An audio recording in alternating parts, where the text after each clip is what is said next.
ముందుగా వేదిక టీవీ ప్రేక్షకులకు స్వాగతం. వేదిక టీవీ చేపడుతున్న సర్వే ఏదైతే ఉందో ఇది కేవలం ప్రజల అభిప్రాయాలు మాత్రమే. వేదిక టీవీ అభిప్రాయం కాదు. నిజాన్ని నిర్భయంగా ప్రజలతో మాట్లాడి చర్చించడానికి వేదిక టీవీ ఎల్లప్పుడూ కృషి చేస్తుంది. ఇందులో భాగంగా ఈరోజు సూర్యాపేట జిల్లాకు రావడం జరిగింది. మరి ఈ సూర్యాపేటలో ఉన్నటువంటి ఆర్టీసీ బస్ స్టాండ్కి చాలా గ్రామాల నుంచి ప్రజలు నేరేడుచెర్ల, భీమారం, కోదాడ, తుంగతుర్తి, ఖమ్మం, తొర్రూరు, మహబూబాబాద్ నుంచి ప్రజలు ఇక్కడికి రాకపోకలు సాగిస్తుంటారు.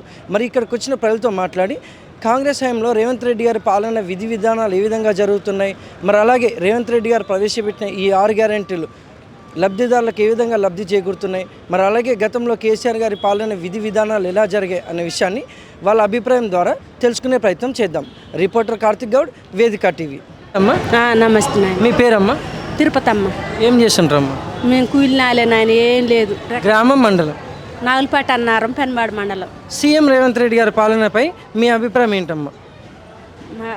నాకు వికలాంగుల గురించి పింఛన్ రాక చాలా ఇబ్బంది పడుతున్నాం స్వామి. వాళ్ళ నీళ్ళని పట్టుకుని ఎవ్వరు పెట్టట్లేదు. దరఖాస్తు పెట్టారా? దరఖాస్తు పెట్టినాం, పైకి పోతుంది, రావట్లేదు. అట్లా ఇబ్బంది పడుతుంది. ఇంకా ఈ కాగితాలు గిట్ట అన్నీ తీసుకుంటారు కానీ సంతకం పెట్టబోయేసరికి సర్వర్ పోతుంది, రావట్లేదు. ఇబ్బంది పడుతున్నాం నాయన.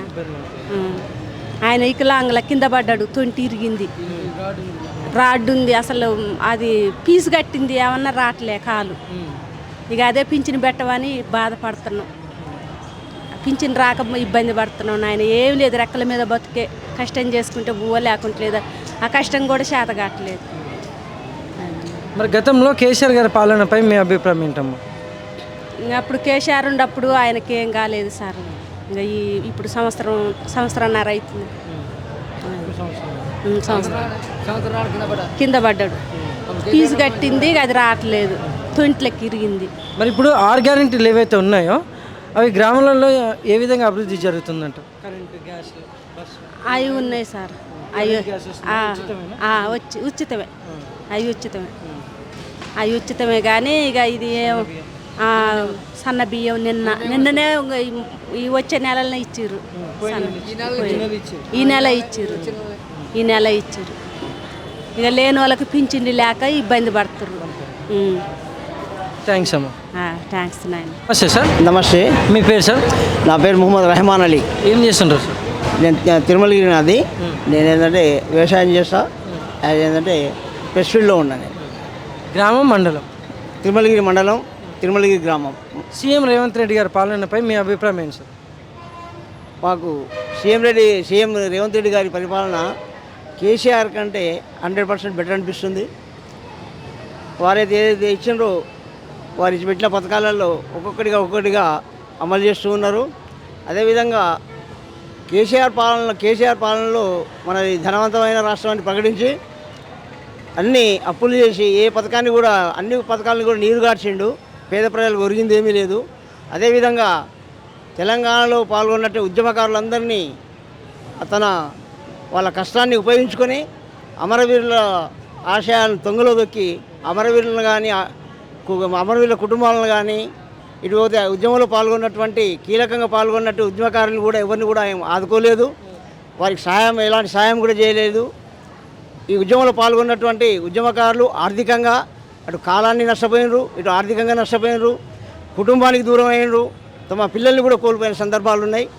అదేవిధంగా తమ మేనిఫెస్టోలో ప్రకటించినటువంటి అంటే ఈ సందర్భంగా మీ ద్వారా తెలియపరిచేది ఏంటంటే రేవంత్ రెడ్డి గారికి తెలంగాణ ఉద్యమంలో పాల్గొన్నటువంటి ఉద్యమకారులందరినీ ఏదైతే వాళ్ళు మేనిఫెస్టోలో ప్రకటించిన విధంగా వారిని ఆదుకోవాలని, అదేవిధంగా వారికి ప్రకటించినటువంటి సరైన గుర్తింపునిచ్చి తెలంగాణ ఉద్యమకారులను గుర్తించాలని కోరుతున్నాం. వారు ఏ విధంగా అయితే సంక్షేమ పథకాలు అమలు చేస్తున్నారో ప్రతి సంక్షేమ పథకంలో కూడా ఉద్యమకారులకు కూడా కొంత వాటాన్ని కేటాయించాలని, అదేవిధంగా ఉద్యమకారుల్ని తన కన్నబిడ్డల వలె ఆయన ఆదరించాలని కోరుకుంటున్నాం. ఆయన పరిపాలన ఈరోజు రైతులకు కానివ్వండి, కాకుండా ఏంటంటే రైతులకు వీళ్ళందరికీ కూడా మంచిగానే ఉన్నది. వారు ఇప్పుడైతే ఏదైతే ఉన్నాయో సంక్షేమ పథకాల్లో భాగంగా పెన్షన్స్ ఏదైతే ఉన్నాయో పెంచుతా అని చెప్పినారు, అవి పెంచి పేదల్ని ఆదుకోవాలని కోరుకుంటున్నాం. మరి గతంలో కేసీఆర్ గారి పాలనపై మీ అభిప్రాయం ఏంటి సార్? గతంలో కేసీఆర్ పాలన ఏంటంటే మొత్తం అది మసిబుసి మామిడికాయ లెక్కనే ఉన్నది తప్పితే దానివల్ల పేద ప్రజలకు ఒరిగింది లేదు. ఆ కుటుంబమే బాగుపడ్డది. కేసీఆర్ కుటుంబానికి వాళ్ళ కుటుంబం తప్పించి మిగతా ఎవ్వరు కూడా ఏ ఉద్యమకారులు కూడా బాగుపడలేదని నా అభిప్రాయం. Thank you sir. ఓకే సరే. నమస్తే సార్. నమస్కారం అండి. మీ పేరు సార్? నా పేరు రాణా ప్రతాప్ అండి. ఏం చేస్తుంటారు సార్? నేను ప్రైవేట్ టీచర్గా గతంలో చేశాను. ప్రస్తుతం అయితే ఖాళీగా ఉన్నాను. గ్రామం, మండలం? సామాజిక సేవా కార్యక్రమం ఉంటాను. మాది ఖమ్మం పట్టణం. నేను పని మీద సూర్యాపేట వచ్చాను. అనుకోకుండా ఇక్కడ మాట్లాడుతున్నాను. సీఎం రేవంత్ రెడ్డి గారి పాలనపై మీ అభిప్రాయం ఏంటి సార్? సీఎం రేవంత్ రెడ్డి గారి పరిపాలన ఆరాటము, ఆర్భాటము, నమ్మించటము, వంచటము అనే ధోరణి తప్పితే ఏమీ కనిపించట్లేదండి. ఉదాహరణకి ఇప్పుడు బస్టాండ్లో ఉన్న కాడికి చెప్పాలి, ఉచిత బస్సు అనేసారు, ఉన్న బస్సులు తగ్గించేశారు. ఆడవాళ్ళకు కూడా సుఖం లేదు, మగవాళ్ళకి అంతకంటే సుఖం లేదు. టైంకి బస్సులు ఉండటం లేదు. ఈ ఉచిత బస్సు వల్ల ఏం ప్రయోజనం లేదు. ఈ ఉచిత బస్సు ప్రయాణం వల్ల జనాన్ని ఇంకొంచెం ఇబ్బంది పెట్టి కష్టాలు పాజేయడం అంతకుమించి ప్రయోజనం ఏమీ లేదు. రెండవది, గెలవటం కోసము అధికారం కోసము అన్నీ హామీలు ఇచ్చారు. ఇంటర్మీడియట్ పిల్లలు పాస్ కాగానే స్కూటీ ఇస్తున్నారు, అది మరిపించారు. వృద్ధాప్య పెన్షన్ 4,000 ఇస్తా అన్నారు, 2,000గానే ఇంకా ఉన్నది. అది కూడా ఒక నెల రోజులు ఆలస్యంగా ఇస్తూ ఉన్నారు. ఆ పెన్షన్ కూడా సరైన టైంకి పెన్షన్ కూడా వేయటం లేదు. ఇంకా చెప్పుకుంటూ పోతే చాలా చిట్టా ఉందండి. రైతులను కూడా మాటలతోనే మోసం చేస్తున్నారు కానీ వాళ్ళ సరైన సదుపాయం అందించట్లేదు. కరెంటు కోత అనేది ఏనాడు లేదు, గడిచిన 10 ఏళ్లలో ఎప్పుడు ఎరగము. కానీ ఇప్పుడు కరెంటు కోత అనేది విస్తృతంగా తెలుస్తూ ఉంది.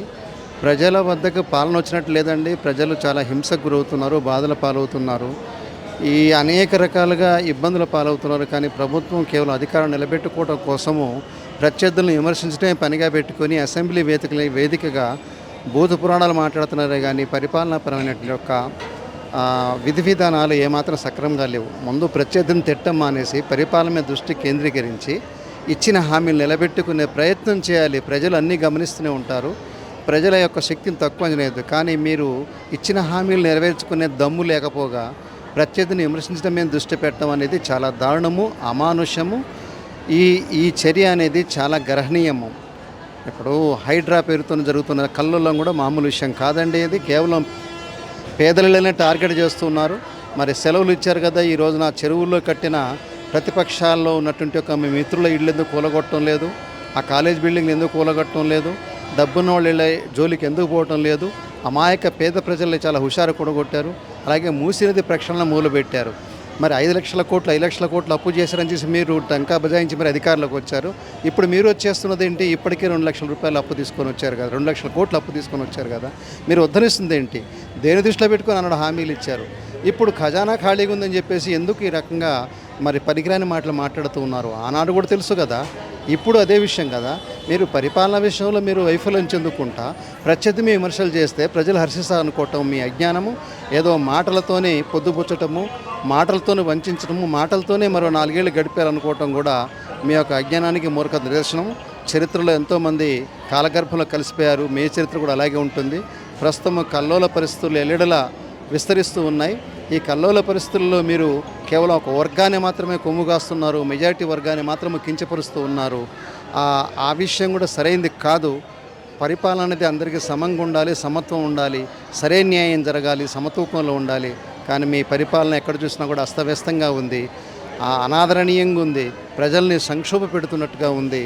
దయచేసి ఇది గమనించండి. కవుల్ని, కళాకారులను కూడా మీరు ఏమాత్రం ఆదరిస్తున్న ఉదాహరణలు లేవు. కానీ ఆర్భాటాలు, మాటలు, మాటకు మాట సమాధానము, తలబిరుసుగా సమాధానాలు చెప్పటాలు, వ్యక్తిగత విమర్శలకు మాత్రము మీరు బాగా తావిస్తున్నారు. అంతేకాకుండా వ్యక్తిగత విమర్శలు కూడా తారాస్థాయిని మించి రాజకీయాలను దిగజారుస్తున్నారు. అసెంబ్లీకి ఉన్న విలువలను కూడా దిగజారుస్తూ ఉన్నారు. దయచేసి రాజకీయాల్లో కొంచెమైన విలువలను పాటించి దేశాభివృద్ధికి, రాష్ట్రాభివృద్ధికి తోడ్పడాలని ఆశిస్తూ ఉన్నాను. ధన్యవాదములు. మరి గతంలో కేసీఆర్ గారి పాలనపై మీ అభిప్రాయం ఏంటి సార్? కేసీఆర్ పాలన అంతా ఉత్తమంగా ఉందని చెప్పలేం కానండి. ఈ రైతు బంధు విషయంలో కేసీఆర్ది పెద్ద పొరపాటే. 10 ఎకరాలకు కుదించుంటే బాగుండేది. కానీ ఆ 10 ఎకరాలకు కుదించకుండా మరి ఏదో చేస్తామని చెప్పేసి అన్నారు. అది జరగలేదు. కానీ కేసీఆర్ పాలనలో 10 ఏళ్లలో ఏనాడు కరెంటు కోత అనేది ఎరగము. ఏనాడు కూడా ఒక మొదటి వారంలోనే ఈ వృద్ధా పెన్షన్లు పడుతూ ఉండి కేసీఆర్ అంటే ఇంటికి పెద్ద బిడ్డలాగా ఉండేవాడు.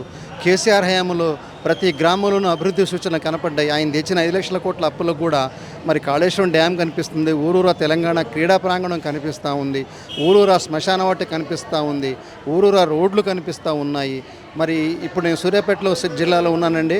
ఈ సూర్యాపేట జిల్లాలో మరి తుంగతుర్తి ప్రాంతంలో ఒకప్పుడు నీళ్ళు అంటే ఏంటో ఎరగమండి, కానీ ఈ రోజున బంగారు పంటలు పండుతున్న ఆ ఏరియాలు కూడా కాళేశ్వరం అనేది కట్టడం వల్లనే మరి కాలువ చివరి దాకా నీళ్ళంది, చెరువులు పుష్కలంగా నిండి మరి పంటలు హాయిగా పండి రైతు కూడా క్షేమంగా ఉన్నాడు.